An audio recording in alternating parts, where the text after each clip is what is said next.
Excellent début de la semaine, mesdames et messieurs, et bonne fête de l'indépendance. Merci de nous joindre à cette grande édition d'information sur Kinactu Télévision, votre partenaire d'excellence. Voici l'essentiel de l'actualité. Le président de la République démocratique du Congo, Félix-Antoine Tshisekedi Tshilombo, a salué la mémoire des héros nationaux pour les combats et les sacrifices consentis pendant l'époque coloniale pour l'instauration de la liberté. Dans un élan de la conscience collective nationale, c'était lors de son adresse à la nation en marge de la célébration du 65e anniversaire de la fête de l'indépendance de la RDC. Les détails dans quelques instants.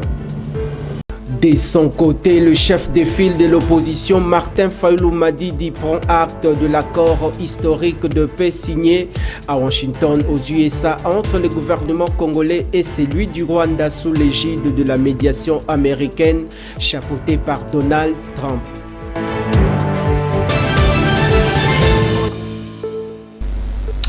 Une fois de plus, bienvenue. De prime abord, vous le savez certainement que la République démocratique du Congo célèbre ce lundi 30 juin 2025 ses 65e anniversaire de l'accession à la souveraineté tant nationale qu'internationale. Cette date historique de l'indépendance constitue un précieux moment pour se rappeler des blessures qui nous ont été infligées par les colons belges. À l'occasion de la célébration de la fête de l'accession de la République démocratique du Congo à la souveraineté tant nationale qu'internationale, le président de la République, Félix-Antoine Tshisekedi Tshilombo, s'est adressé à la nation congolaise en pleine période de crise sécuritaire qui secoue la partie orientale de l'RDC. Suivez. En ce jour solennel du 30 juin, nous célébrons nos 65 ans d'indépendance. 65 ans d'un cheminement audacieux amorcé le 30 juin 1960, lorsque notre peuple, uni par une aspiration irrépressible, a revendiqué son droit inaliénable à la liberté et à l'autodétermination. Cette date n'est pas qu'un jalon historique. Elle est un appel vibrant à honorer la mémoire de nos héros, à raviver notre idéal commun et à réaffirmer notre engagement pour une République forte, unie et prospère. En ce jour de souvenir et d'espérance, j'honore la mémoire de nos pères fondateurs, Joseph Kasavubu, Patrice Emery Lumumba, et de tous ceux qui, souvent dans l'anonymat, ont offert leur vie en sacrifice pour rendre possible l'idéal d'un Congo libre et maître de son destin. Leur courage est le socle de notre souveraineté, leur vision, le flambeau de notre avenir. Dans ce même chapitre, le chef de l'État, Félix-Antoine Tshisekedi Tshilombo, exige que la justice soit rendue aux victimes et que les responsables des atrocités répondent à leurs actes ignobles. C'était lors de son allocution adressée à la nation congolaise. Suivez-les une fois de plus au micro de votre rédaction. Nous continuerons à exiger que justice soit rendue aux victimes et que les responsables des atrocités répondent de leurs actes. Je salue le courage exemplaire de nos forces armées, des forces de police et de sécurité, et de tous les résistants patriotes ouazalendo qui, au péril de leur vie, défendent notre patrie. Leur bravoure est le rempart de notre souveraineté. À vous, mes sœurs et mes frères de l'Est, je veux dire que votre résilience est une source d'inspiration pour la nation entière. Vos souffrances n'ont pas été vaines. Elles ont forgé notre détermination à réfuter toute solution précaire à cette crise et à nous engager à bâtir un avenir meilleur. Mes très chers compatriotes, l'indépendance que nous commémorons aujourd'hui n'est pas seulement une conquête du passé, elle est surtout un cap pour l'avenir. Elle est un projet vivant, un idéal à construire chaque jour. Cet idéal exige de nous que nous surmontions non seulement les menaces armées, mais aussi l'insécurité sociale, l'injustice, le tribalisme et la division. Le peuple congolais aspire à un pays de paix, de justice et de dignité. Un pays où l'on veut et on peut vivre sereinement, travailler avec honneur et offrir à chaque enfant congolais la liberté de rêver grand, sans peur ni entrave. Réaliser ce rêve requiert la mobilisation de toutes nos forces vives, institutions, citoyens, diaspora, partenaires, autour d'un même idéal, bâtir un Congo moderne, sûr et respecté. Et par ailleurs, il a également salué la mémoire des héros nationaux pour les épreuves des sacrifices et des combats dont ils ont fait montre à la face du monde pour obtenir la liberté entre les mains des colons belges pendant la période cruciale. Regardez. En ce jour solennel du 30 juin, nous célébrons nos 65 ans d'indépendance.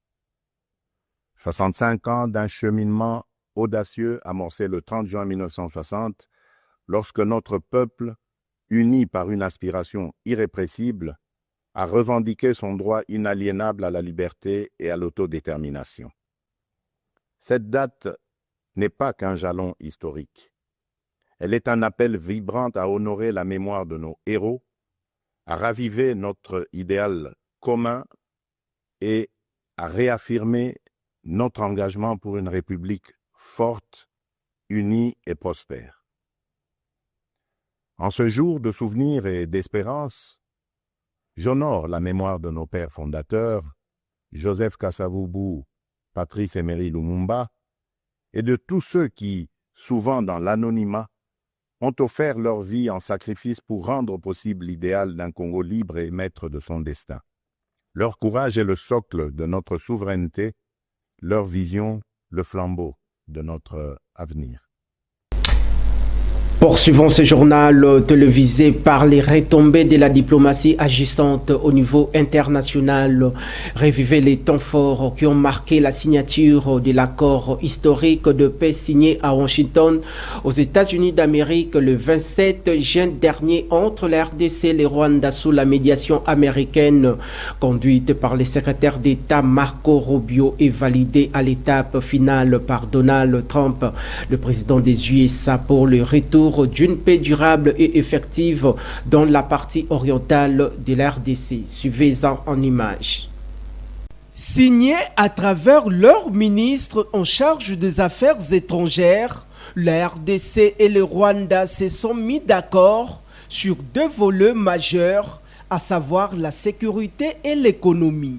Selon les textes, le nouvel accord prévoit notamment l'intégrité territoriale entre les deux pays, la cessation des hostilités en leurs armées, ainsi que l'engagement mutuel de ne plus soutenir des groupes armés comme le FDLR ou le M23 et l'AFC. Il inclut également la mise en place d'un mécanisme conjoint de coordination sécuritaire fondé sur le concept d'opération adopté à Luanda, la capitale angolaise, en octobre 2024. Sur le volet économique, il entend renforcer la coopération bilatérale autour de projets communs, notamment dans l'hydroélectricité, la gestion de parcs nationaux et la traçabilité de minéraux, s'appuyant sur les cadres régionaux existants dont la CIRGL, COMESA et EAC pour favoriser l'intégration économique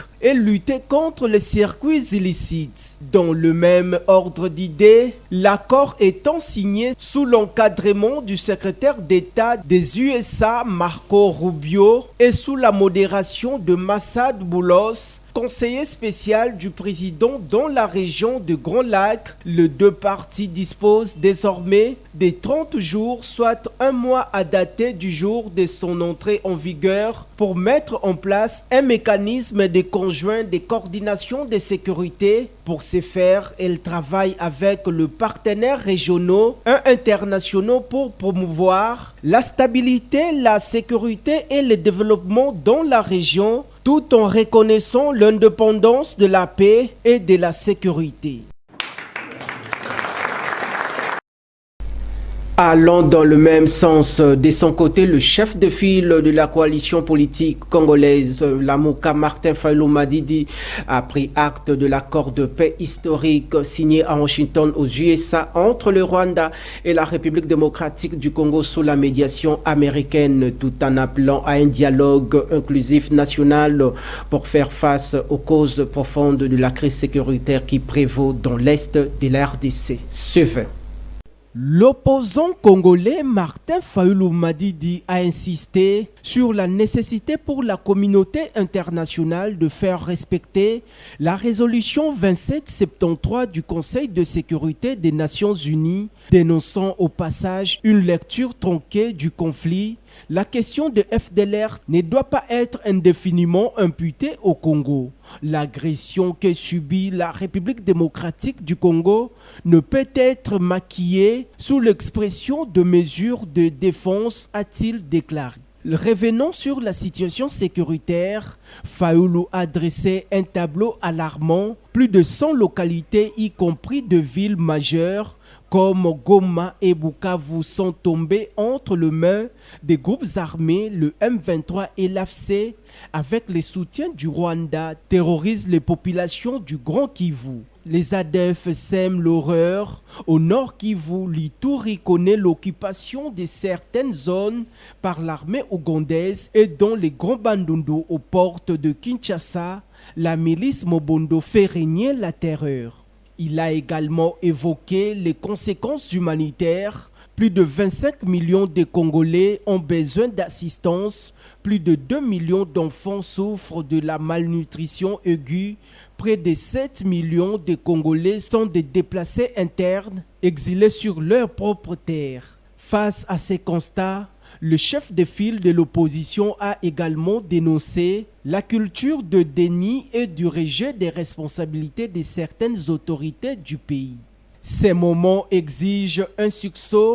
Il est temps de répondre à l'appel de la patrie, pas celui des intérêts égoïstes, a-t-il ajouté, citant l'article 63 de la Constitution qui appelle que tout Congolais a le devoir sacré de défendre le pays et son intégrité territoriale en cas de menaces ou d'agressions extérieures. Appelant à une paix durable et effective dans l'est de la République démocratique du Congo, fondée sur un véritable état de droit, une armée forte, la cohésion nationale et une gouvernance intègre, Martin Fayulu demande avec conviction et sens des responsabilités l'organisation sans délai d'un dialogue national inclusif entre Congolais et Congolais sous la médiation de pères des églises catholiques. Dans la même lignée, Sam Bakasende Wakasende, coordonnateur de la dynamique Bati Lukwebo, a fixé l'opinion publique d'ici et d'ailleurs concernant la signature de l'accord de paix procédé à Washington le 27 juin de cette année en cours. Il déclare, je cite, « C'est un moment historique de la nation congolaise depuis que le pays existe, car c'est la République démocratique du Congo qui gagne grâce à la diplomatie agissante imprimée par le chef de l'État Félix Antoine Tshisekedi Tshilombo. Suivez-les à travers ces duplex de votre rédaction. Comme patriote convaincu, vraiment c'est pour nous l'occasion de souhaiter plein succès au président de la République, chef de l'État. Coup de chapeau pour sa diplomatie. Vraiment, Fachi, béton, bravo. Bon, ce qui est important, c'est que cet accord doit nous permettre de récupérer la souveraineté que la RDC avait perdue pendant 18 ans. Bravo à Fachi, bravo à Félix Tshisekedi Tshilombo. Maintenant, cet accord gagnant-gagnant, États-Unis, RDC, c'est un accord historique. La dynamique Bat Lukwebo soutient, ça fait partie des efforts que notre leader, lui qui était le premier, je dis bien, Bat Lukwebo était le premier à soutenir la diplomatie du président Félix Tshisekedi. Aujourd'hui, nous nous réjouissons pour la victoire. Que Dieu soit loué, que Dieu bénisse la République démocratique du Congo. Bravo à tous les Wazalendo. Maintenant, le Congo aux Congolais. Bravo. Dans le même ordre d'idées, l'on se pose des questions, celles de savoir, 65 ans après l'accession de la RDC à la souveraineté tant nationale qu'internationale, quel bilan et perspective pour la nation congolaise? Réagissons sur cette question. Bienvenue Mbali Bibourgoumestre, cadre de l'UDPS. Tshisekedi a peint le tableau relatif à cette problématique politique. Suivez-les au micro de votre rédaction. Pendant autant d'années, nous avons été sous les jours de la colonisation belge. Et le 30 juin 1960, à la suite de tous les événements, à la suite de toutes les luttes qui ont été menées par les pères de l'indépendance, la Belgique a octroyé l'indépendance à notre pays. Et depuis tout ce temps, la RDC est en train de lutter pour son développement. Nous avons connu 5 présidents qui se sont succédés. Tous ont cherché le développement de notre pays et aujourd'hui, 65 ans après, la RDC est en train d'effrayer son chemin, le chemin de son développement et surtout sous le leadership éclairé de son Excellence, Monsieur le Président Félix Antoine Tshisekedi Tshilombo, la RDC est en train d'aller de l'avant. Donc aujourd'hui, c'est un grand jour pour nous. 65 ans, c'est l'âge de maturité. On tend vers le 3e âge, donc la RDC a grandi. Voilà pourquoi nous saluons vraiment toutes les initiatives qui sont prises par le chef de l'État dans le sens de redécoller la RDC, de l'amener vers son développement. À nos compatriotes qui se trouvent à l'est de notre pays, dans la province du Nord Kivu, la province du Sud Kivu et même en Ituri, je leur lance un message d'encouragement, un message de réconfort, que toutes ces populations sachent qu'elles ne sont pas seules, que toute la République est avec elles, et en commençant par le chef de l'État, qui ne se donne pas de repos pour faire revenir la paix dans notre pays et principalement à l'est de notre pays. C'est le sens de tous les efforts qu'il est en train de fournir à travers sa diplomatie, la diplomatie agissante qu'il est en train de mener avec son gouvernement. Et comme vous venez de le souligner, avec la signature de l'accord de paix entre notre pays, la République démocratique du Congo et le Rwanda, le 27 juin 2025, nous pensons que les armes vont se taire déjà et que la paix va revenir, que nos populations de l'Est vont recouvrer la véritable paix. Politique, toujours, Elliot Béa, secrétaire général de l'ASBEL Jeunesse Lumumba, est revenu sur l'héritage du combat de Patrice Emery Lumumba, le tout premier Premier ministre congolais qui a laissé une empreinte indélébile qui reste perpétuelle pour les générations futures. Il est au micro de votre rédaction. Suivez-le. L'héritage palpable que nous pouvons retenir, nous les Congolais, 65 ans après, nous avons hérité le système politique capitaliste. L'autre fois, à l'époque coloniale, les Belges nous dirigeaient avec le système colonialiste. Aujourd'hui, 65 ans après, on parle de néocolonialisme, c'est-à-dire une nouvelle forme, une nouvelle façon de coloniser. À l'époque coloniale, les Belges lui-même étaient ici. Et 65 ans après, le Belge a formé une classe politique parmi nous les Congolais. Les capitalistes, ce sont ceux-là qui sont en train de pérenniser les systèmes politiques extravertis que nous appelons le capitalisme. Donc, ce que nous pouvons retenir de 65 ans après, avant la colonisation, avant l'indépendance, on parlait des systèmes politiques capitalistes, l'impérialisme, système économique extraverti, système de défense et de sécurité extraverti, système éducatif extraverti, système de santé et hygiène extraverti, système de communication extraverti. Aujourd'hui, 65 ans après, c'est le même système qui continue. Souvenez-vous de ce que le général Liansens avait dit à l'époque, que après l'indépendance est égal avant l'indépendance. Ça signifie que nous ne sommes pas indépendants, c'est-à-dire nous avons quitté seulement, la colonisation a changé la forme. On a quitté le colonialisme pour parler du néocolonialisme. Donc voilà l'héritage que nous pouvons retenir 65 ans après. L'impact sur la vie, le vécu quotidien de la population, nous ressentons une pauvreté absolue. Nous ressentons, il n'y a pas une forme d'organisation sociale, il y a une gouvernance chaotique. Et voilà les conséquences du néocolonialisme sur le vécu quotidien de la population. Revenons sur le chapitre de l'évolution des travaux du développement local des 145 territoires en RDC. Le chef de l'État Félix-Antoine Tshisekedi Tshilombo a rappelé au gouvernement l'urgence et la nécessité de finaliser la première phase de ces gigantesques projets ambitieux d'intérêt commun initiés par lui-même. Il a évoqué cette question lors de la traditionnelle réunion du Conseil de ministres du vendredi 27 juin dernier. Regardez en image. La communication du président de la République, chef de l'État, a porté sur 2 points principaux, à savoir 1. De la nécessité de renforcer le suivi des actions prioritaires du gouvernement avec plus d'impulsion.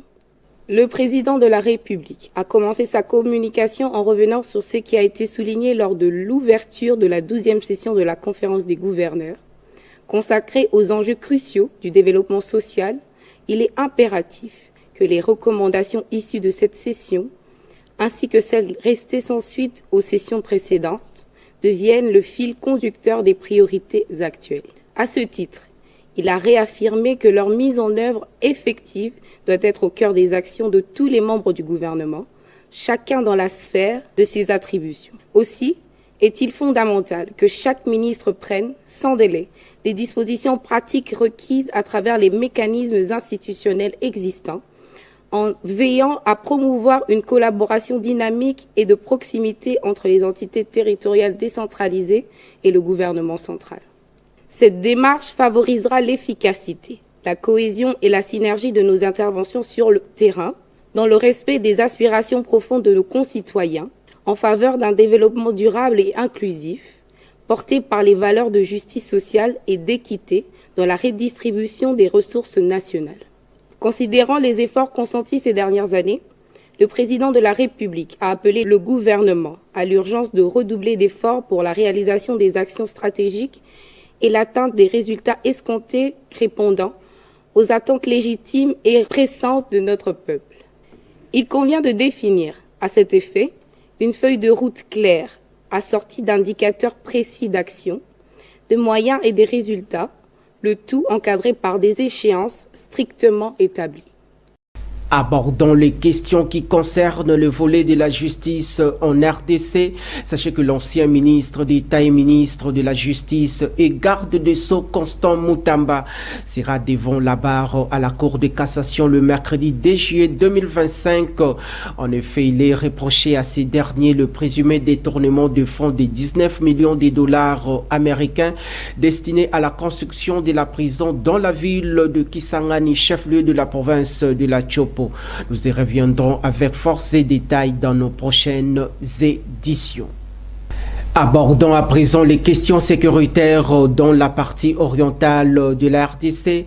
Retenez que la cité de Nyabiondo, dans les territoires de Massissi, dans la province du Nord Kivu, est devenue le théâtre d'incidents sécuritaires à répétition depuis son occupation par le mouvement rebelle du M23. Mais l'armée congolaise monte encore en puissance pour résoudre cette situation en faveur de la population habitant cette partie du pays. Suivez. La cité de Nyabiondo, dans les territoires de Massissi, est devenue le théâtre d'incidents sécuritaires à répétition depuis son occupation par les forces rebelles de l'AFC et du M23. Dans le même volet, la nuit du dimanche 29 juin dernier a été caractérisée par des tirs nourris suite à l'incursion de Wazalendo dans cette agglomération située dans l'est de la République démocratique du Congo. Selon des sources locales, des détonations d'armes lourdes et légères ont été entendues toute la nuit. Il s'agit des tirs qui ont opposé les forces d'autodéfense Wazalendo aux rebelles de l'AFC et du M23. Les tirs ont commencé dans les quartiers Birere toute la nuit. Des coups de feu et des bombes indiquent certaines sources locales. Le bilan fait état de 5 personnes d'une même famille blessées par l'explosion d'une bombe qui est tombée sur la maison familiale dans le quartier Birere à Nyabiondo. Une autre femme a été grièvement blessée par balle à l'issue de cet échange de tirs. Tous ces blessés sont admis dans une structure sanitaire de la place pour les soins médicaux appropriés. Pour l'instant, les activités socio-économiques se poursuivent notamment malgré la peur qui gagne le terrain suite à cette instabilité sécuritaire dans cette zone du pays. Par ailleurs, des corps sans vie portant des tenues civiles ont été découverts ce lundi à Louachi, non loin de Nyabiondo. Les autorités compétentes de cette partie de la République démocratique du Congo sont censées de se remettre au travail en vue de restaurer la paix tant entendue par la population. Parlons cette fois-ci des valeurs nutritives. Que savez-vous de l'ananas? Découvrons de plus amples détails à travers ces timbres vocaux de notre consoeur Ruth Mboua. L'ananas est connu principalement pour son fruit comestible, qui est en réalité un fruit composé. Il se cuisine aussi bien dans les desserts que dans le plat sucré-salé. Riche en vitamines et minéraux, il apporte une multitude de bienfaits pour la santé. L'ananas est hydratant, rafraîchissant, de sa très grande richesse en eau. Il est anti-inflammatoire et analgésique. Il a un bon pouvoir antioxydant. Ils peuvent contribuer à prévenir l'apparition de plusieurs maladies, entre autres le cancer, les maladies cardiovasculaires et diverses maladies chroniques, en neutralisant le radicaux libre du corps. Il est une source de manganèse et de cuivre. Il est riche en vitamines B1, B6, C, vitamine A, les folades, les fer, les sodium, les calcium, les potassium. Il favorise la circulation sanguine et diminue le risque de maladies cardiovasculaires. L'ananas a une action bénéfique sur la digestion de protéines et non de graisses, contrairement aux idées reçues grâce à la broméline qu'il contient. C'est ici que nous mettons terme à ces rendez-vous d'information sur Kinactu Télévision, votre partenaire d'excellence. Vous qui venez à peine de nous joindre bien avant de vous quitter, place au rappel des titres. Le président de la République démocratique du Congo, Félix-Antoine Tshisekedi Tshilombo, a salué la mémoire des héros nationaux pour les combats et les sacrifices consentis pendant l'époque coloniale pour l'instauration de la liberté. Dans un élan de la conscience collective nationale, c'était lors de son adresse à la nation en marge de la célébration du 65e anniversaire de la fête de l'indépendance de la RDC. Les détails dans quelques instants. De son côté, le chef de file de l'opposition, Martin Fayulu Madidi, prend acte de l'accord historique de paix signé à Washington aux USA entre le gouvernement congolais et celui du Rwanda sous l'égide de la médiation américaine chapeautée par Donald Trump.